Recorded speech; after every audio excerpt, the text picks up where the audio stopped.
le retour de l'esprit d'octobre, car la foi et la coopération peuvent surmonter toutes les difficultés. Le président a encouragé les Égyptiens à travailler ensemble pour bâtir un avenir meilleur en mettant l'accent sur la nécessité de transcender les divisions et de promouvoir le dialogue. Le président Al-Sisi a évoqué la victoire d'octobre 1973, soulignant son importance pour l'Égypte et la région. Il a également mis en avant le rôle crucial de l'ancien président Anwar el-Sadat dans la réalisation de la paix. Le président a insisté sur l'importance de se souvenir de ces événements historiques pour renforcer l'unité nationale et promouvoir la stabilité, rappelant les sacrifices faits pour la souveraineté et la paix. La célébration de l'union des tribus arabes et des familles égyptiennes a été organisée pour commémorer le 51e anniversaire de la victoire d'octobre 1973, avec la participation d'une pléiade de politiciens, d'intellectuels et d'artistes et de représentants de toute la société égyptienne, ce qui reflète l'unité du peuple égyptien en dépit de divers défis. Et à présent, mesdames et messieurs, nous avons le plaisir d'accueillir au bout du fil Madame Farida Choubechi, qui est députée au Parlement, journaliste et écrivaine. Bonjour Madame Farida. Bonjour à vous et à tous vos téléspectateurs. Merci à vous. Alors, premièrement, quand on parle de cette célébration hier de la 51e célébration au 51e anniversaire de la victoire de 6 octobre 1973, hier, l'Union des tribus arabes a organisé hier soir une grande célébration pour commémorer cet événement historique. Comment voyez-vous premièrement cette célébration, et ensuite on abordera le mot prononcé par le président? C'est-à-dire que je vois que ça c'est maintenant c'est devenu un pas très important dans notre vie, c'est qu'il ne faut pas tout le temps pleurnicher sur les moments difficiles, il faut aussi mettre en valeur et fomenter les victoires inouïes. C'est-à-dire que la victoire de 1973 a ébloui le monde entier. C'est-à-dire il n'y a pas que les Israéliens qui ont été choqués ou perdus, mais nous avons accompli une victoire inoubliable et historique. Alors, Madame Farida, bonjour.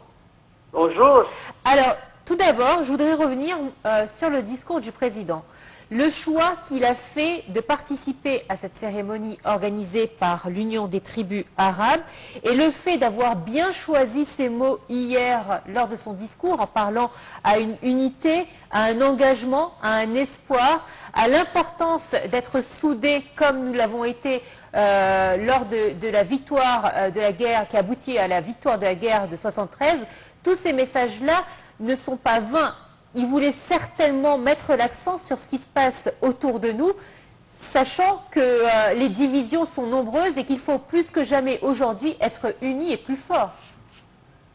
C'est-à-dire que le président, depuis le premier jour, il a souligné, il a mis 1000, comment dire, soulignements, il a souligné l'importance de l'unité égyptienne. Et il a dit, il le répète, que c'est grâce à notre unité, et l'unité du peuple et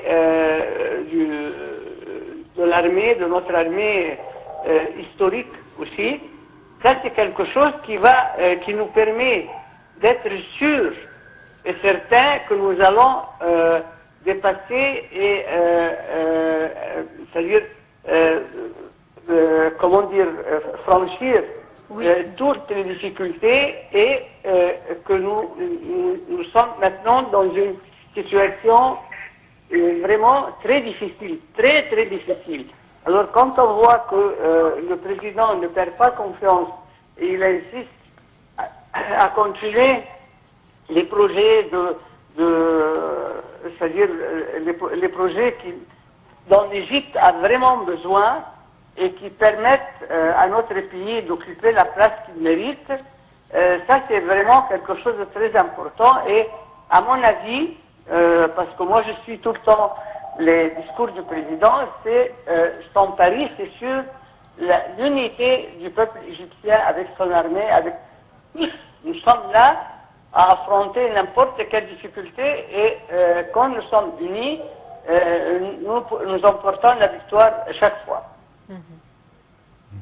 Madame Falida, également, quand on parle de l'union des tribus arabes en Égypte, alors on parle certainement de plusieurs tribus de part et d'autre dans le Sinaï, également dans le désert occidental. Ce sont des membres de la patrie et des membres effectifs qui ont contribué certainement durant la guerre d'octobre avec leurs efforts et leurs héros dans cette victoire, n'est-ce pas?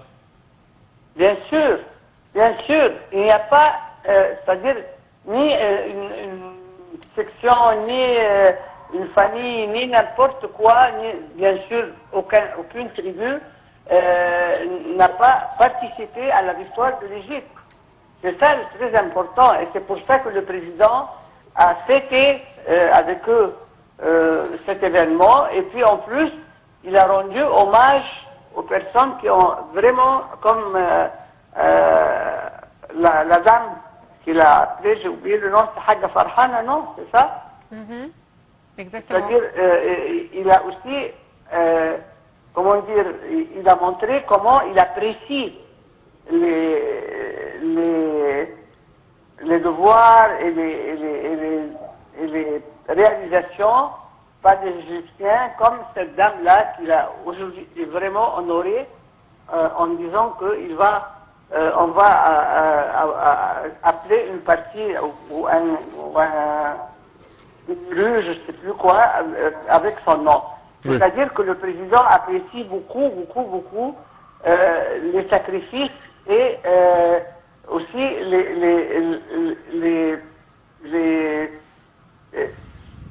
les patriotiques de la nation qui travaillent pour servir, je dirais quand même. C'est ça. Oui, certainement, certainement. Alors, hier, dans son discours, le président de Fattah el-Sisi a déclaré « Ensemble, nous pouvons surmonter toutes les épreuves ». Et c'est vrai que l'Égypte fait face à différentes épreuves. Les guerres sont, vous le savez très mieux que moi, que les guerres sont sous différentes formes. On n'est pas obligé de frapper un pays pour être en guerre contre lui, mais c'est vrai que nous avons des frontières qui sont sensibles et tout autour de nous, les guerres ont explosé. Et ce qui a un impact forcément sur nous. Est-ce que vous êtes d'accord que ensemble, effectivement, les Égyptiens peuvent tout surmonter? Bien sûr, et c'est la preuve quand on regarde autour de nous et on voit à quel point vraiment douloureux les pays frères sont arrivés, parce que justement ils ont cédé aux rumeurs comme quoi toi tu es chiite, toi tu es sunnite, toi tu es chrétien, toi tu es musulman. C'est ça le pari de nos ennemis. Le président a insisté sur le fait que nous sommes tous des Égyptiens. On est Égyptiens. C'est ça le premier. La chose la plus importante, la priorité des priorités. Et on le voit effectivement, il y a beaucoup de divisions autour de nous, même au Liban aujourd'hui, certains déplorent une future guerre civile alors que le Premier ministre libanais a nié ces rumeurs, mais c'est vrai qu'aujourd'hui la corde sensible, c'est cette unité nationale qui malheureusement dans certains pays a cédé. C'est ça, le pari, le vrai pari gagnant. Et il n'y a pas d'autre issue, c'est l'unité du peuple. Et c'est pour ça que maintenant nous voyons que quand un peuple cède aux divisions, malheureusement qui sont très nuisibles pour le pays, nous voyons, voilà les résultats, et c'est pour ça que le président insiste. Il insiste et il tient à chaque fois à citer cet atout-là qui nous a permis de surmonter toutes les difficultés et tous les complots qui ont visé notre pays. Effectivement, Madame Faïda Choubachi, merci d'avoir été des nôtres. C'est toujours un plaisir de vous avoir avec nous dans notre programme Bonjour l'Égypte. Je rappelle que vous êtes députée au Parlement et surtout journaliste et écrivaine. Merci à vous. Merci Madame Faïda Choubachi. Et nous passons à présent à autre chose. C'est au nouveau stade d'Égypte, dans la nouvelle capitale administrative, la NCA, qu'a eu lieu hier la grande cérémonie organisée par l'Union des tribus arabes pour commémorer la victoire d'octobre 1973 à laquelle a assisté le chef de l'État.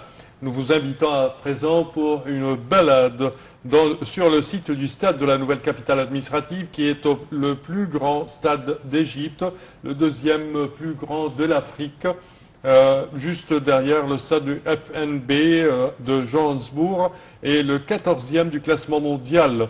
Dans cette optique, il n'est pas étonnant qu'il puisse accueillir jusqu'à 93 940 spectateurs.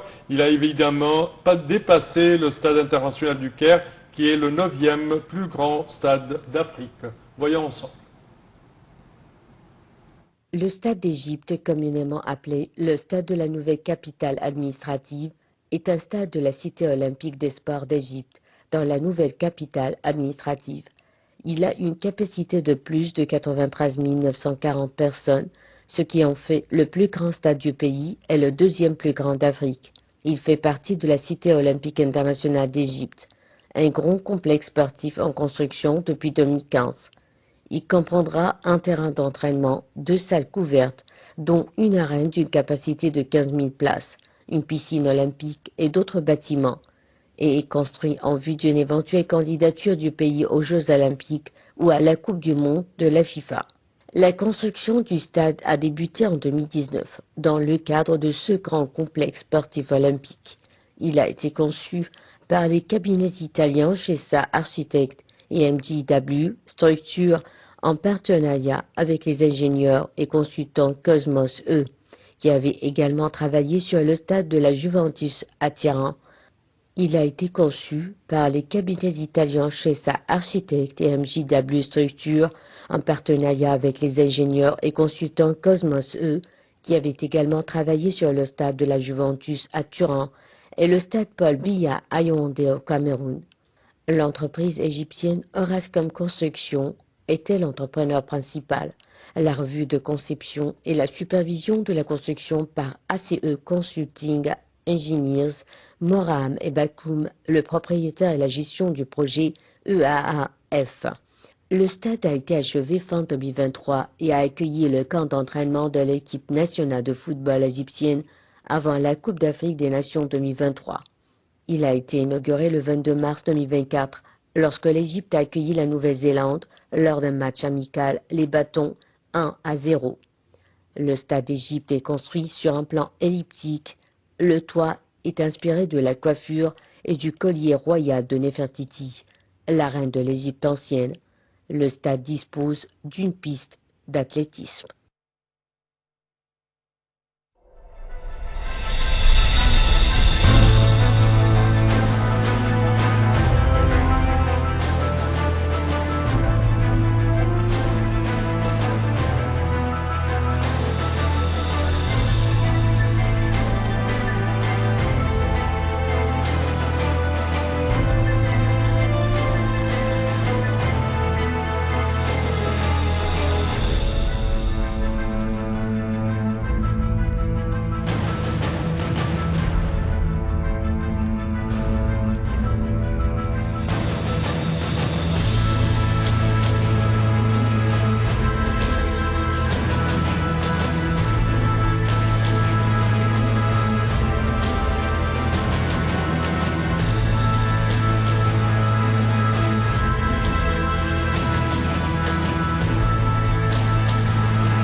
Alors, si vous venez de nous rejoindre, sachez que notre édition de Bonjour l'Égypte de ce matin s'est convertie en couverture spéciale à l'occasion de cette session, cette première session du Parlement arabe sous l'égide de son nouveau président, l'émirati Mohamed Ahmed El-Yamahi, qui a été élu hier au Caire, nouveau président du Parlement arabe pour un mandat de 2 ans.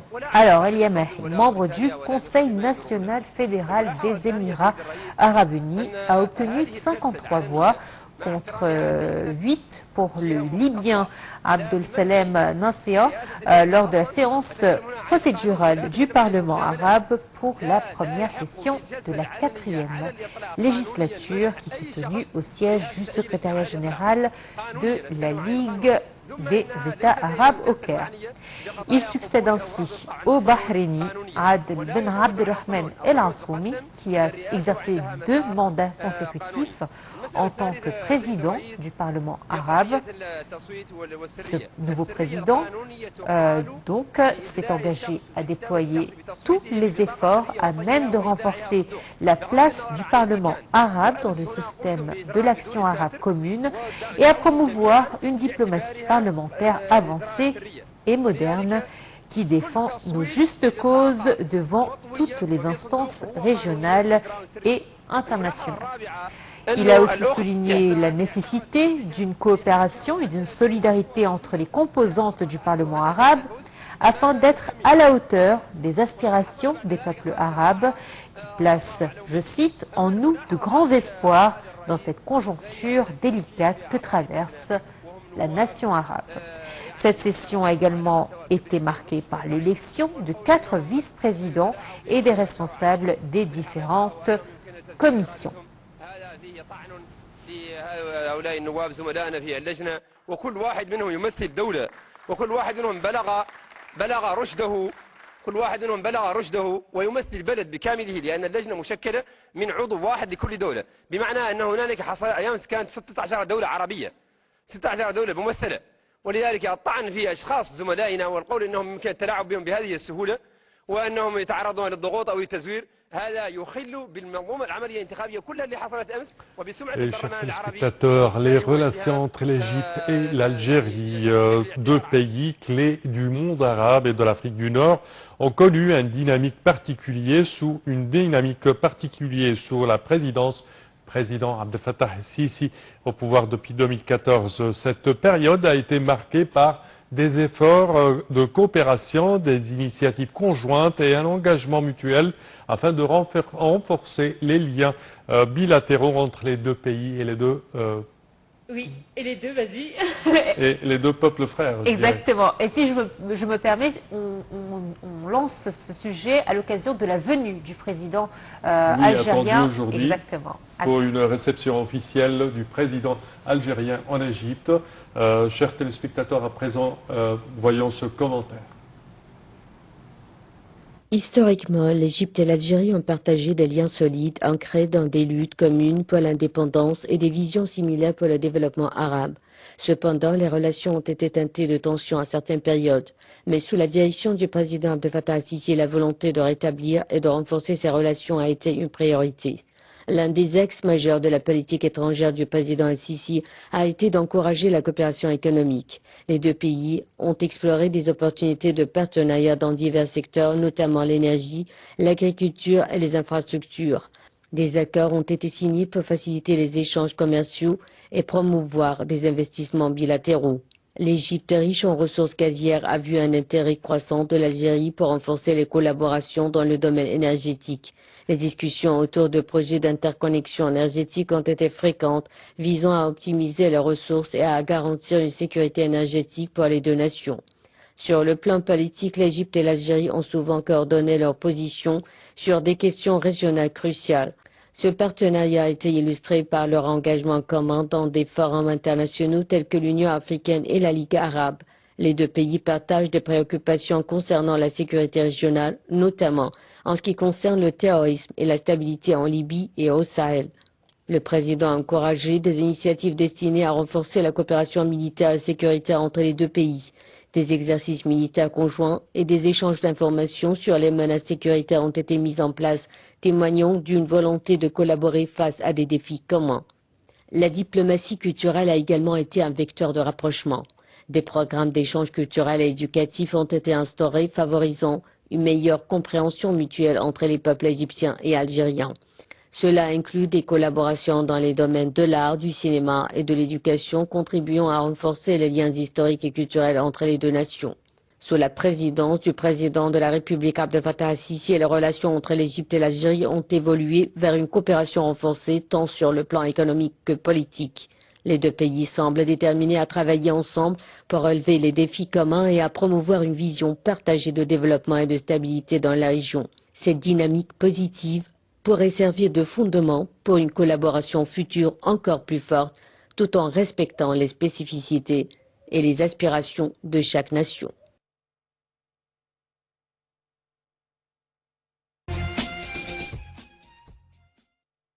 اللجنة وهو البرلمان في القاعة الكبرى فتشوا روحكم من الموظفين.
Voilà, donc aujourd'hui, deux événements marquants à suivre sur Naïl TV International. Non seulement cette première séance ou la première session du Parlement arabe sous l'égide de son nouveau président, l'émirati Mohamed Ahmed El-Yemahi, qui a été élu donc hier au Caire donc pour un mandat de 2 ans.